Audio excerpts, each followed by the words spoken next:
I didn't move out here for luxury. I moved out here for peace. The edge of Pine Hollow had always called to me not the freshly paved streets and polished driveways of the HOA-controlled development across the ridge, but the dense thickets of longleaf, pine oak, and sweet gum that stood quietly behind my modest home like guardians. I bought the place after retiring from my 23-year career as a wildland firefighter. I'd had enough of chaos of heat, of watching things burn. So when I found this little patch of calm bordering protected woodland, I thought I'd finally outrun the flame.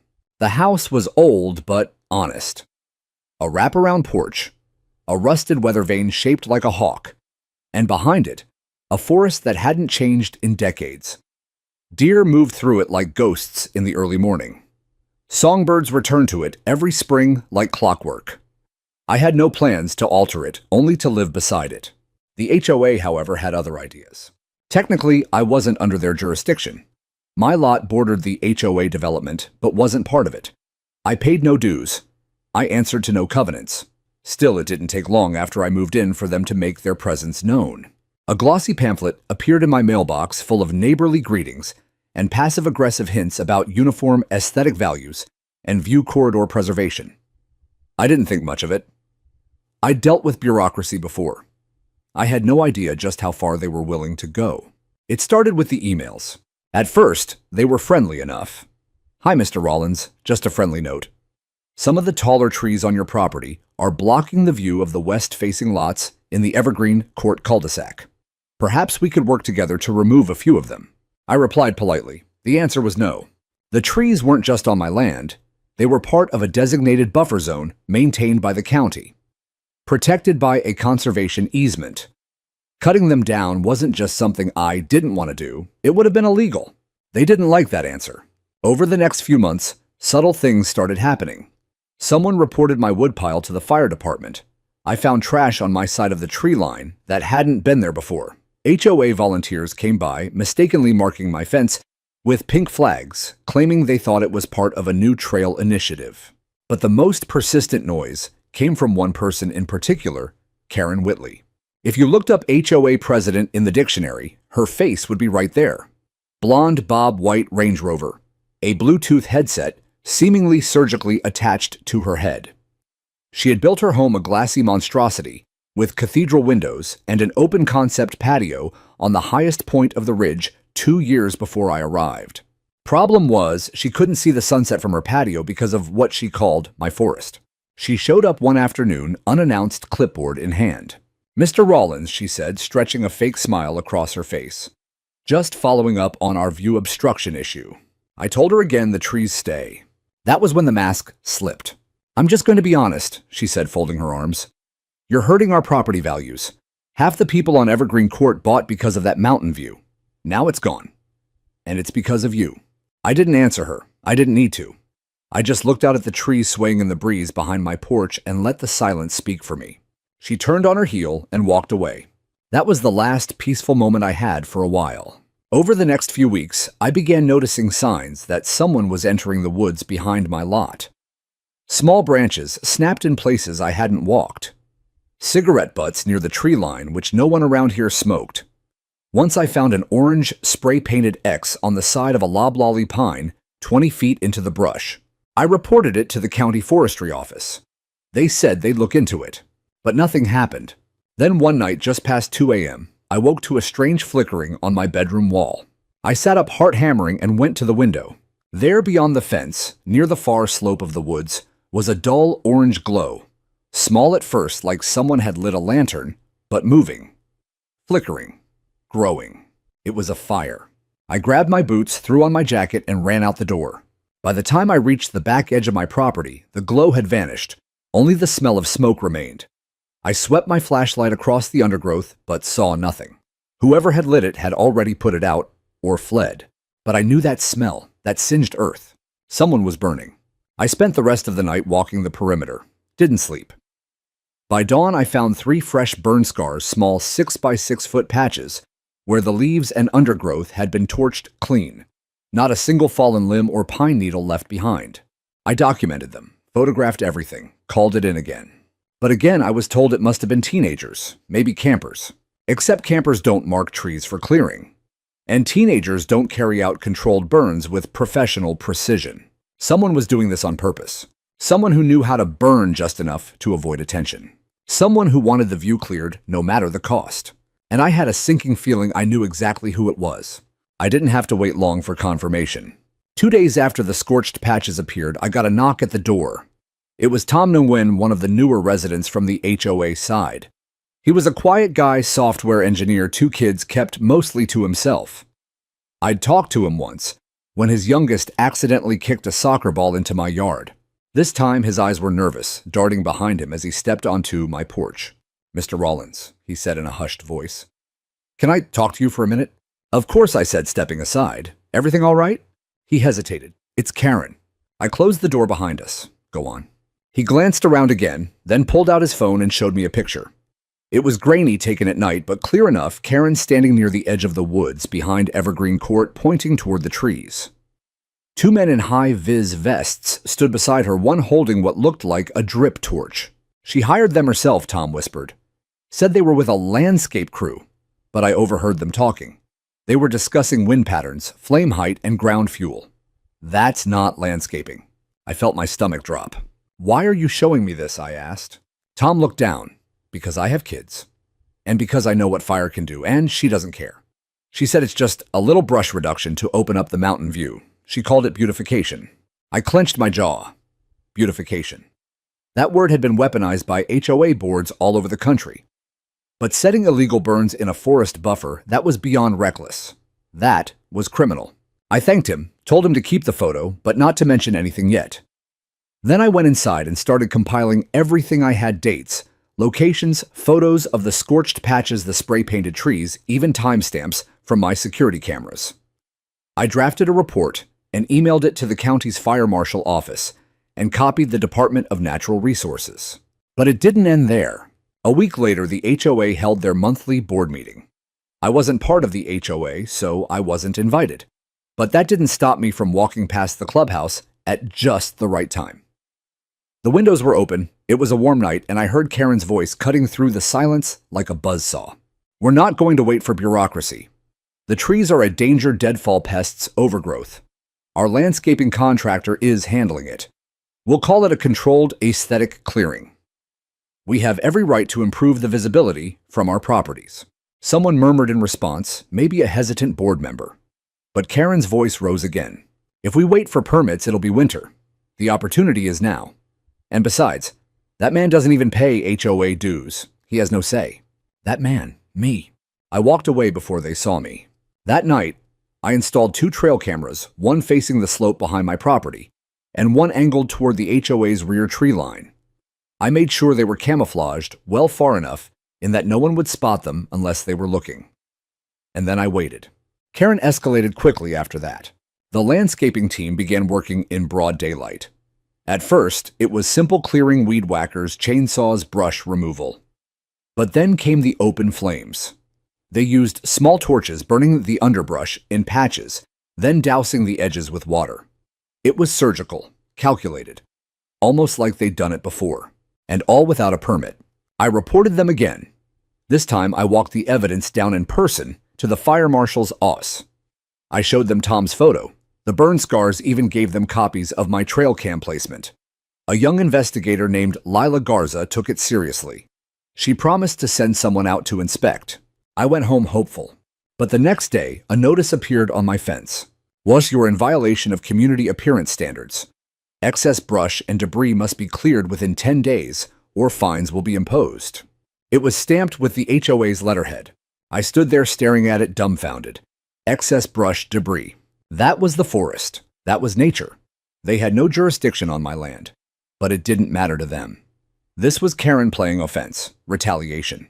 She was sending a message: back off or we'll make your life difficult. I wasn't about to be bullied. I took the notice, photographed it, and added it to the file. That weekend, I hosted an old friend of mine for dinner. Chief Harris recently retired from the state's Wildfire Response Division. We sat on my back porch with 2 cold beers and watched the trees sway in the breeze. "She's lighting up the woods, huh?" he asked after I told him everything. "Like it's her private property," I muttered. "Like fire isn't real until it bites her." He took a slow sip. Dry season's coming. One good wind, and that ridge will light up like a matchbook. I nodded. I've seen it happen. Then get ready, he said. Because it's not a matter of if, it's when. That night, I checked my trail cams. One of them had recorded Karen standing with the torch crew, again this time in broad daylight, smiling, pointing, laughing. But what chilled me wasn't her face. It was the growing pile of brush they'd stacked right beneath a cluster of dead pine. It was an accelerant waiting to happen, and nobody was stopping her. Not yet, but I would.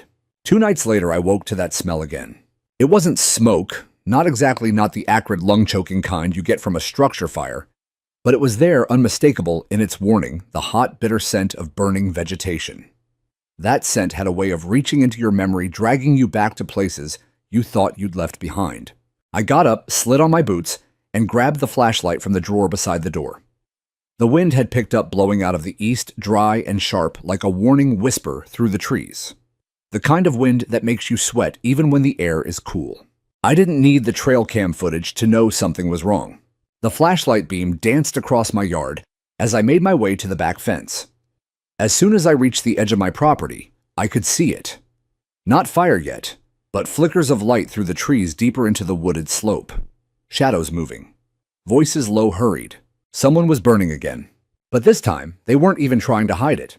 I climbed the fence and moved quietly along the trail, every step measured, breathing controlled. My years in the field had taught me how to approach without startling animals or people. I wasn't looking to confront them. Not yet. I just needed proof.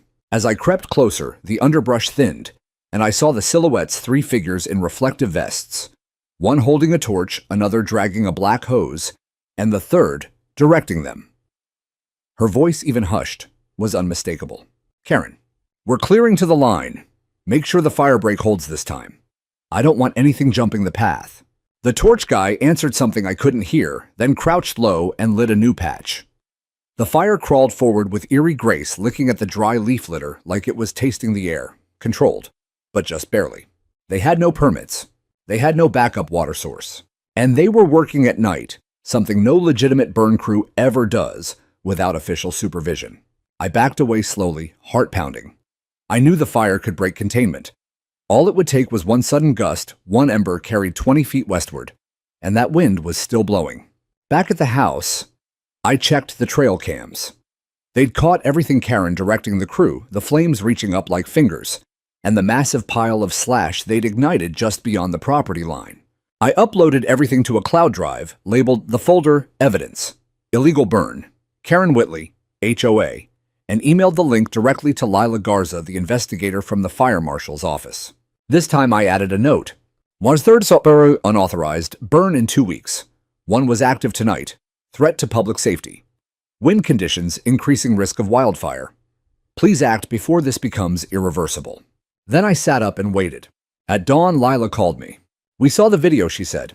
I'm on my way. She arrived in an unmarked county vehicle 2 hours later, wearing a DNR jacket and steel-toed boots. I met her at the fence and walked her to the site. The smell of scorched bark still hung in the air. Ash covered the undergrowth in gray patches like snow. They're not even hiding it anymore, I said. She knelt beside one of the still warm spots, ran her fingers across the soot, and sniffed it. Too much diesel, she murmured. They're using accelerants. That's what I thought. She stood, pulled out a notepad, and began snapping photos with her phone. This is more than a code violation now. This is criminal negligence. I exhaled slowly, finally feeling something close to relief. But Lila wasn't finished. Problem is, she said, proving she ordered it, not just that it happened. You said you had voice footage. I've got audio and time-stamped trail cam video, I replied. Plus a witness, a neighbor who saw her directing it last week. He's willing to talk privately. That'll help. She nodded. But the county will need to issue a cease and desist, and with Karen's connections, she trailed off, grimacing.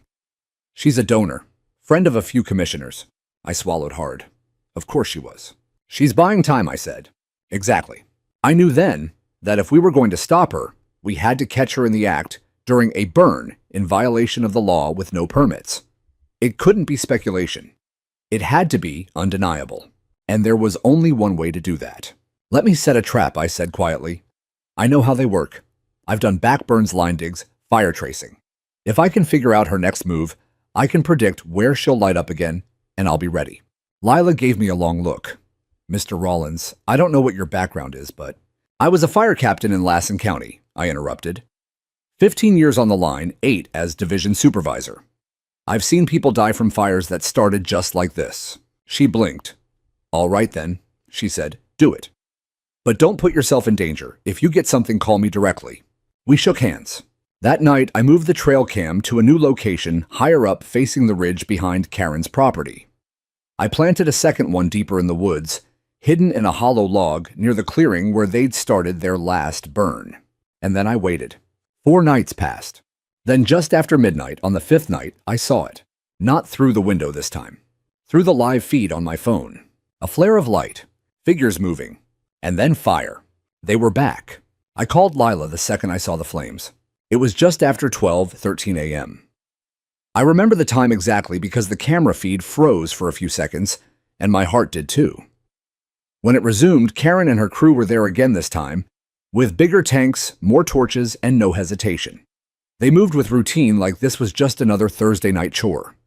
As if fire wasn't a living thing that could turn and consume them in an instant. Lila didn't pick up, straight to voicemail. I left her a message. They're burning again. Ridge Trail, same location as last time. More people this time. They've got accelerant. You'll see it in the footage. Call me when you get this. I didn't sleep. The flames died down around 3 a.m. From the house, I could just barely see the glow against the clouds, a sick orange smear in the night sky. I sat at the kitchen table, phone in hand, footage saved twice over to backup drives, and a hard copy burned onto a disk for redundancy. By morning, Lila still hadn't called back. Instead, someone else did. A voice I hadn't heard in weeks.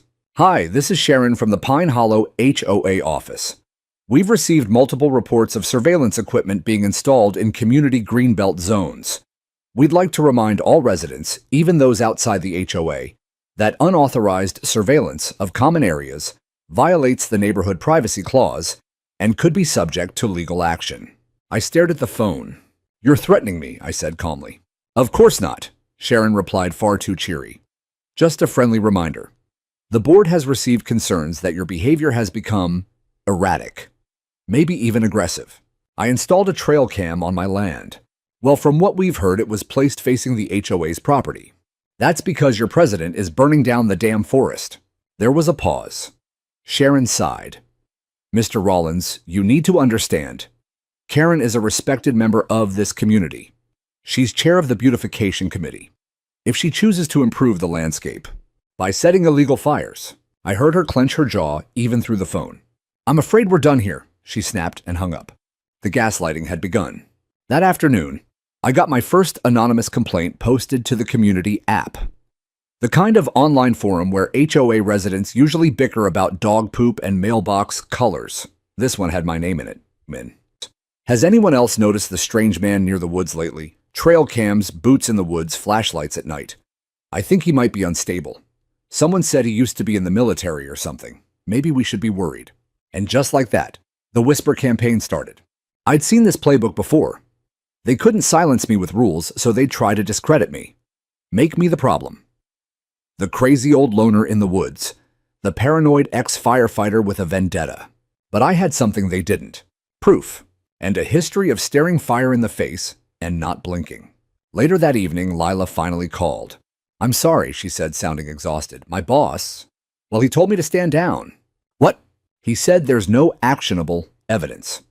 That unless a county officer personally observes the burn or there's documented property damage, we can't escalate it. You saw the footage. I know. You saw her with a torch. I know Rollins, she said, voice hard.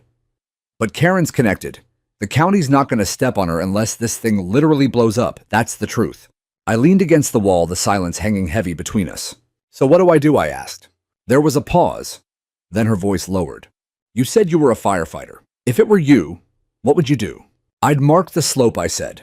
Measure the fuel moisture, track the prevailing wind, and prep a secondary break. I'd anticipate the jump zone. Meaning I'd be ready when the fire comes for her. Lila didn't answer right away. Then softly, just don't get yourself killed. I didn't plan to, but I did plan to end this. The next day, I walked the ridge above Karen's property. I took GPS readings, used my old survey gear to map where the last burn had stopped and where the next one would likely begin. I knew the terrain like my own heartbeat. One wrong gust from the southwest, and the fire would crest the ridge and spill into Karen's prized patio like water over stone. And she didn't see it coming. 2 days later, I found another spray-painted X on a tree, this one barely 40 feet from her backyard. They were getting bolder. The weather reports that week were all the same. Wind increasing, humidity dropping, burn bans likely by Sunday. They wouldn't wait for the ban. They were going to strike before then, before they were cut off. So I set my final cam. This one I buried camouflaged beneath leaves, looking straight at the clearing. And then I waited and waited until Friday night when the wind picked up just as the sun dipped low behind the mountains. I stood on my porch facing the woods and smelled it. Not fire, not yet, but the promise of it. The pressure in the air. The stillness before the flicker. I grabbed my phone. The live feed had just gone dark. A single warning blink, and then the light returned. But it wasn't fire. It was an inferno. The woods exploded in light. It was like someone had pulled a sun out of the ground and let it roar. From my porch, the entire hillside behind Karen's house was ablaze, flames curling into the branches of pine and oak, leaping from tree to tree like they had a purpose. The fire wasn't crawling anymore. It was running. I dropped my phone and ran. Boots pounding across dirt and Root's flashlight bouncing as I raced through the back trail. I knew these woods. I knew their turns and rises, the way the earth curved toward the ridgeline. I didn't need a path to navigate them. I could feel where the fire would go, and where it shouldn't have started in the first place.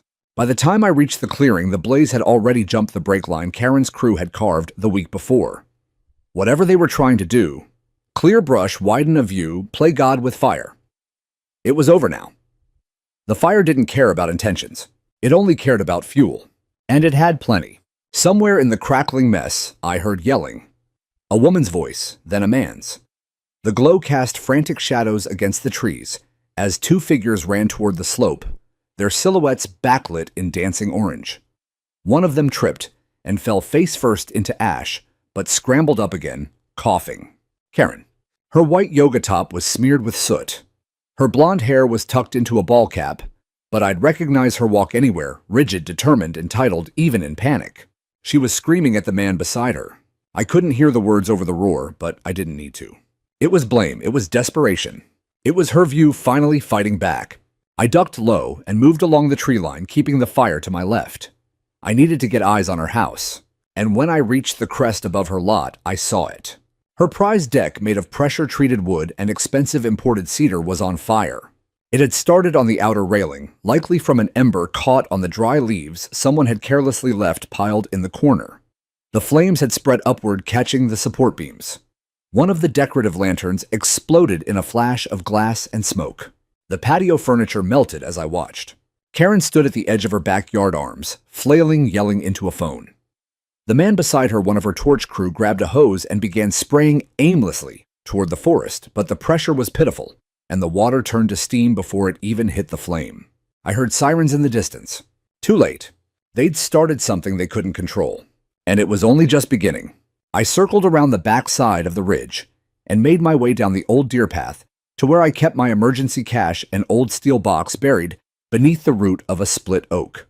Inside gloves, a Nomex jacket, an old Pulaski axe, and a radio I kept synced to the county fire channel.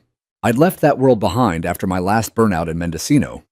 But tonight I was back on the line. I suited up, keyed the radio, and heard the dispatcher confirming multiple reports of a fast-moving wildfire near Pine Hollow. Crews were en route, but they'd need a head start, and they weren't going to get one. The fire was moving too fast. By the time I returned to the ridge, flames had reached Karen's pool. Her cabana caught next fabric, melting plastic snapping in bursts. One of the torches they'd used earlier lay on the grass, blackened and half melted. The fire had found its fuel.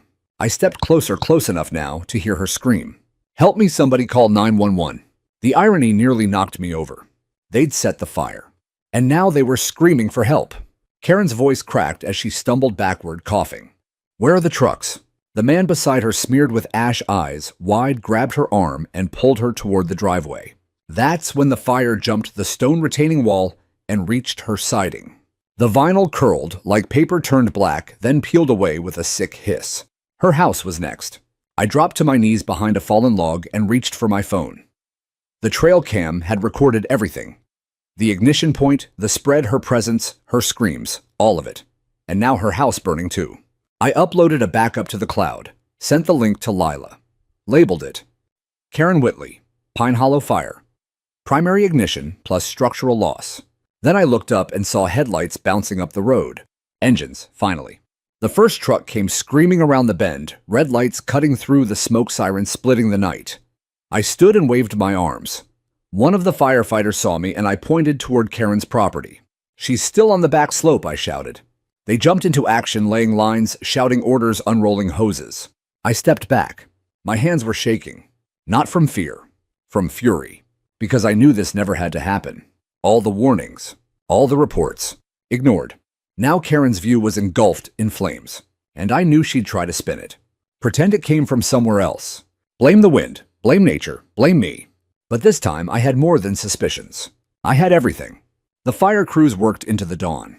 By morning, the ridge was black. Charred earth stretched in a crooked line from the first torch mark to the foot of Karen's deck. Her house still stood barely, but the back half was gutted. Smoke curled up from the ruins like the forest exhaling its pain. I watched from my porch, arms crossed. And for the first time since this began, I felt still. Not vindicated. Not satisfied. Just still. Because now the fire spoke louder than I ever could. The winds that night didn't just spread the fire. They changed everything. In wildland firefighting, there's a term, spotting.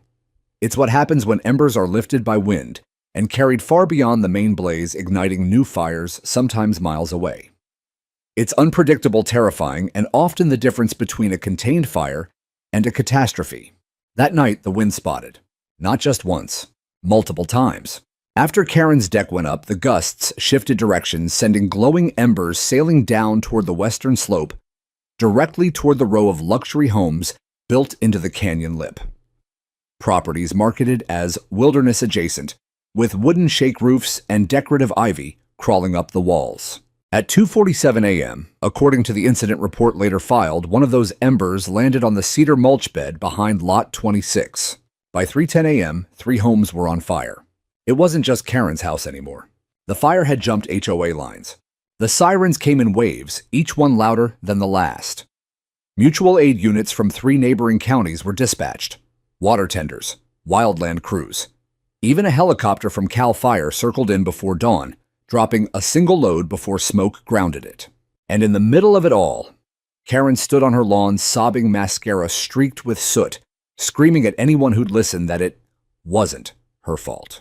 It came from the trees, she shouted. That man wouldn't clear them. He let it happen. She pointed right at me. I didn't flinch. Because even in chaos, the truth holds its shape. The fire hadn't started on my land. The investigators would see that. The ignition point had been well within HOA territory, right where I'd placed the final trail cam. I knew because I checked the footage again before sunrise, my hands filthy with ash, my eyes red from smoke and lack of sleep. At 6:03 a.m., I received a reply from Lila. Saw it. It's enough. I'm forwarding this to the county DA and state fire marshal. Hang tight. I sat down on my porch steps, still in my smoke-blackened Nomex, and watched as fire crews finally got containment around the western edge. The entire ridge looked like something out of a war zone. Charcoal black trees collapsed, fences burned out, trampolines twisted like wire sculptures. And in the middle of it all, Karen sat in the back of an ambulance, wrapped in a blanket, alone, no longer yelling, just staring into the distance, eyes glassy, watching the wind she'd ignored do what it was always destined to do. I didn't feel joy. I didn't feel rage either. Just a low, steady ache. It shouldn't have come to this. 2 days later, the county declared the Pine Hollow Fire a Level 3 wildfire event. 7 structures damaged, 4 homes destroyed. No fatalities, but 2 firefighters hospitalized from smoke inhalation. Investigators combed the site for over a week. And while they did, the HOA did what HOAs do. They tried to spin.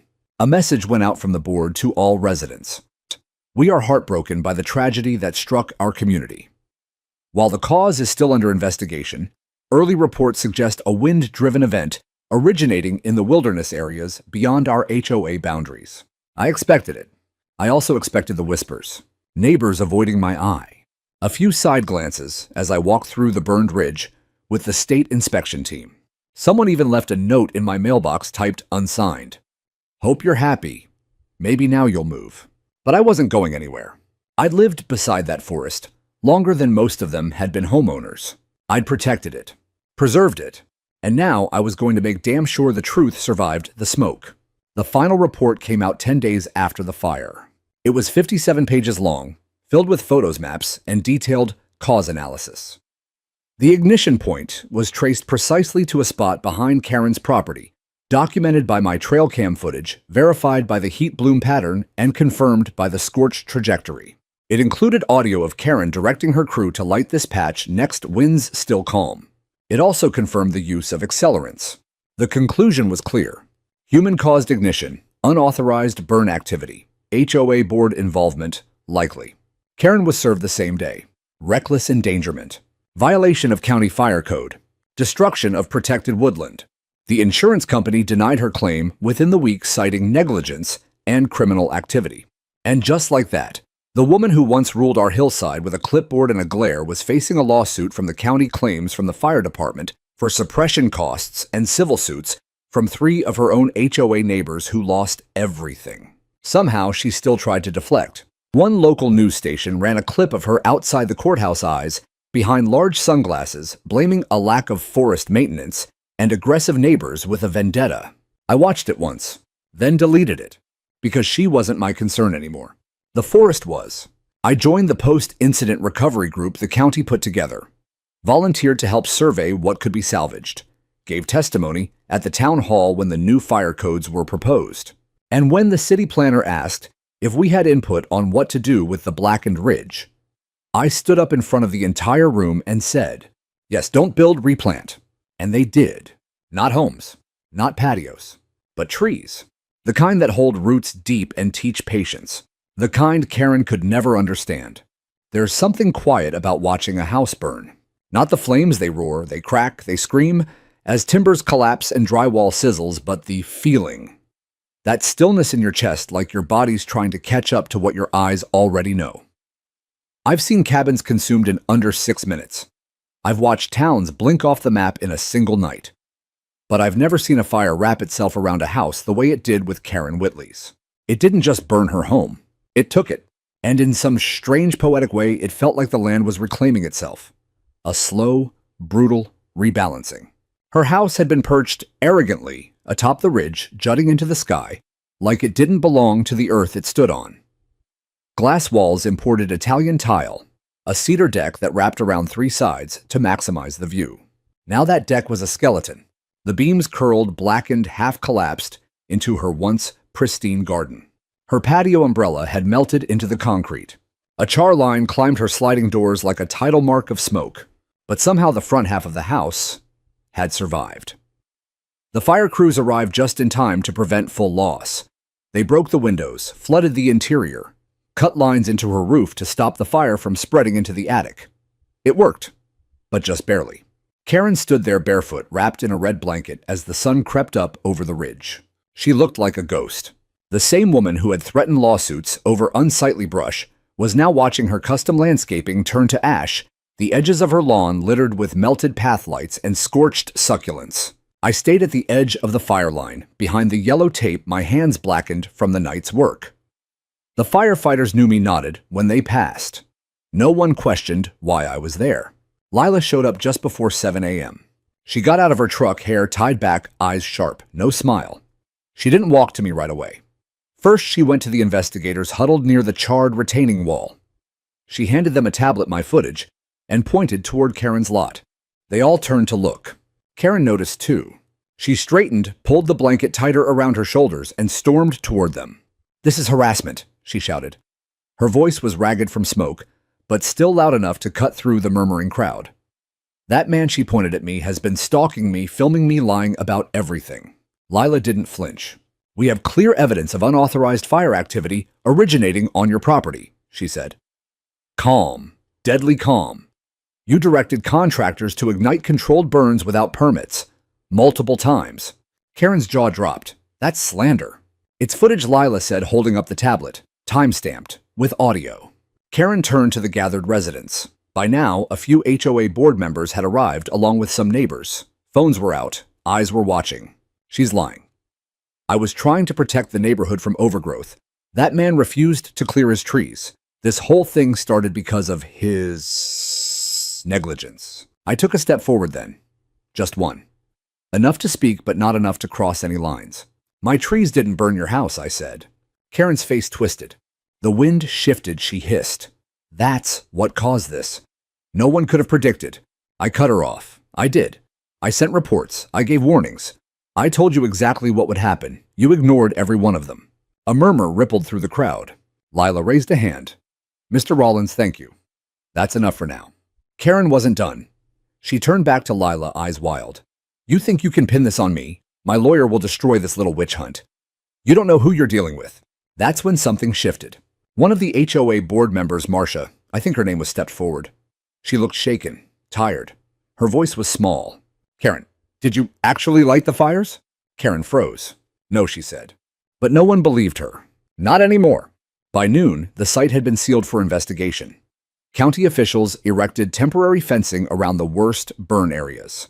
Drones buzzed overhead, capturing aerial imagery.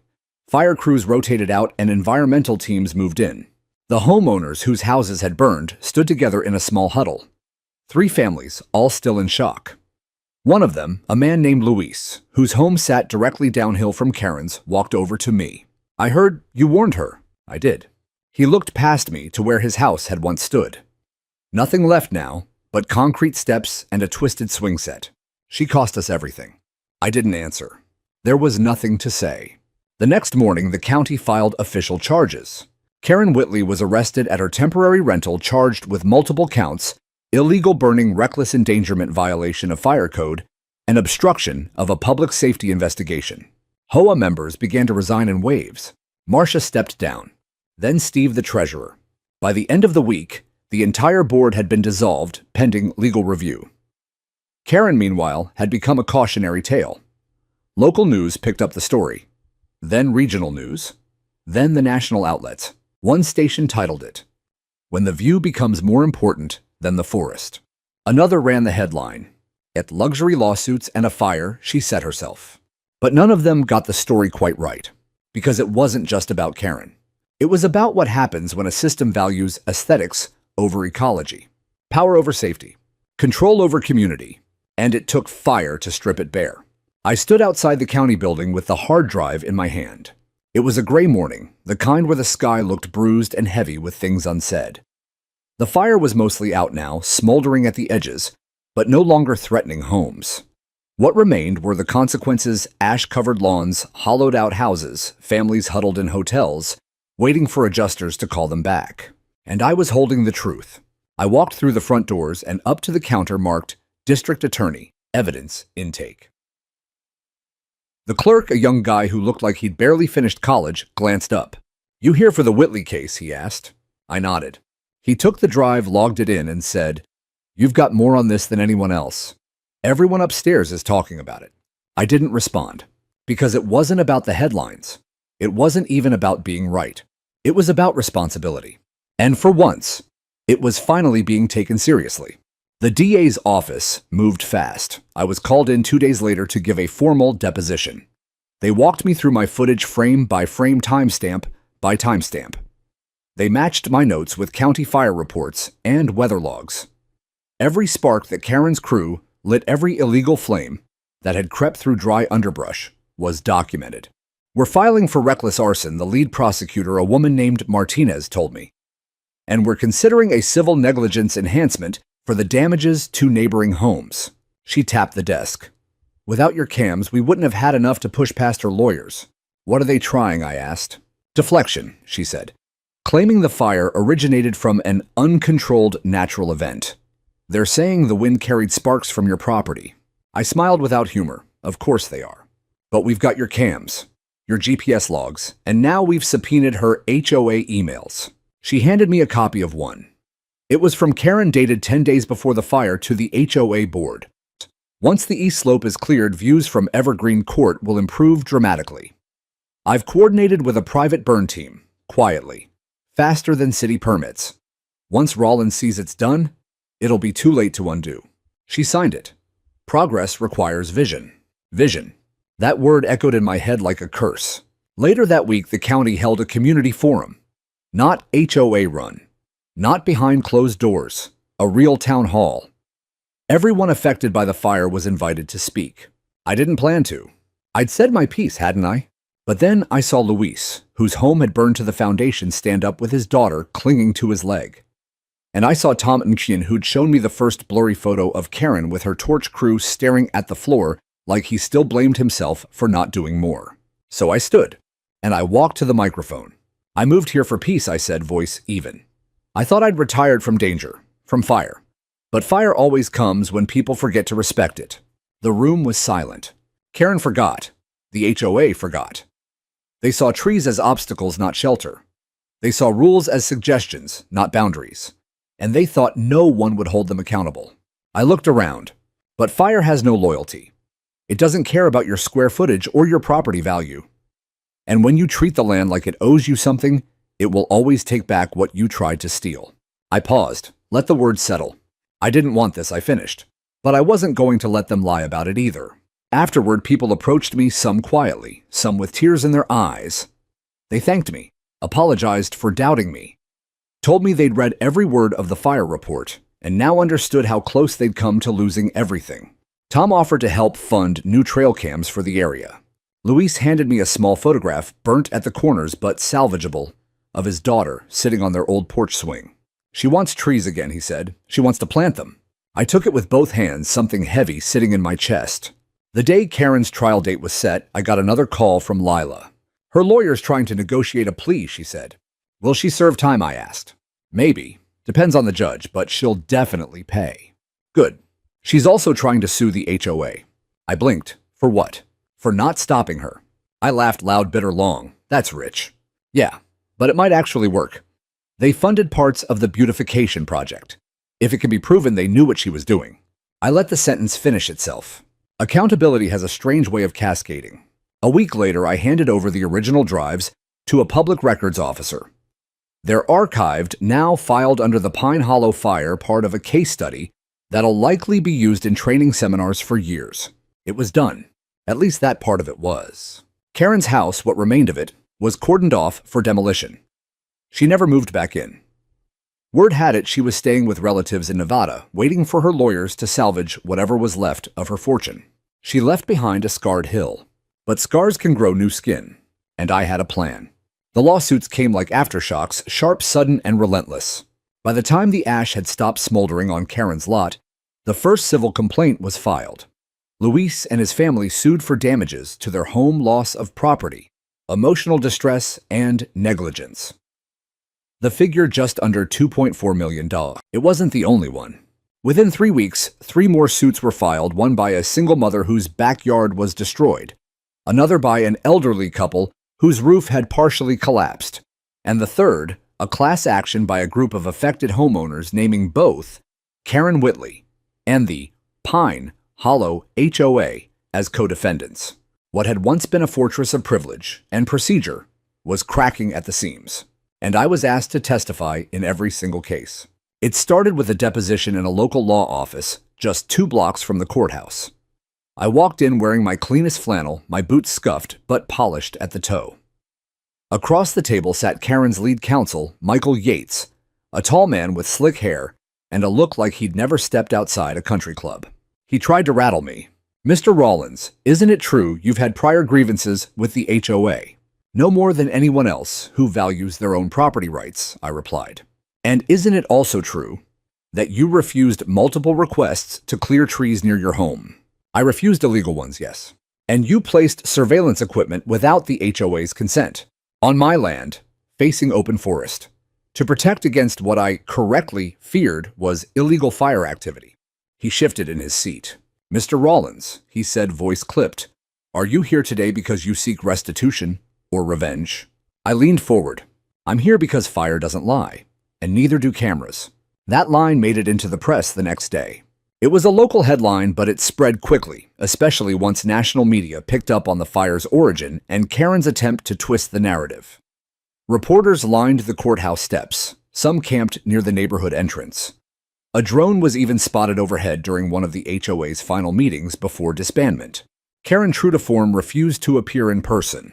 She gave statements through her lawyers, through her publicist, through carefully worded press releases. None of it helped. When the court unsealed HOA emails, the final nail was driven in. One thread in particular painted the full picture. It began with Karen's message to the board.